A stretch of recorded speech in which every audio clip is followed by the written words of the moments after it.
ఒక అడవిలో రవి అనే ఒక కోతి ఉండేది.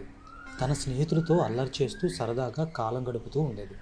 ఒకరోజు తన స్నేహితులు కనిపించకుండా పోతారు. వాళ్ళు ఎప్పుడూ వెళ్ళే నదీ ప్రాంతం, కొండ ప్రాంతాల్లో వెతుకుతుంది కానీ వాళ్ళ జాడ తెలియదు.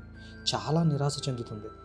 ఒకసారి రవి ఆశ్రమంలో ఉన్నప్పుడు ఒక మహర్షి తూర్పు వైపు ఉన్న పురాతన కోటలోకి వెళ్ళవద్దు అని, అక్కడ మాయాసర్పం ఉంది అని తన శిష్యులకు చెప్తాడు.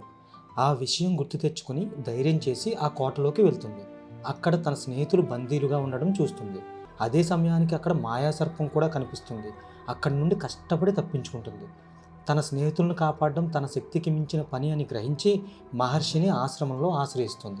ఆ మహర్షి తన దివ్య దృష్టితో అంతా గ్రహించి, నీ స్నేహితులను కాపాడాలి అనే నీ సంకల్పం చాలా బలమైనది, నీకు ఆ మాయా సర్పాన్ని గెలిచే మంత్రశక్తి ప్రసాదిస్తున్నాను అని ఆశీర్వదిస్తారు. ఒక్క క్షణం కూడా ఆలస్యం చేయక ఆ కోటకు వెళ్ళి మాయా సర్పాన్ని మామూలు సర్పంగా మార్చేస్తుంది. తన స్నేహితులను కాపాడుకుంటుంది.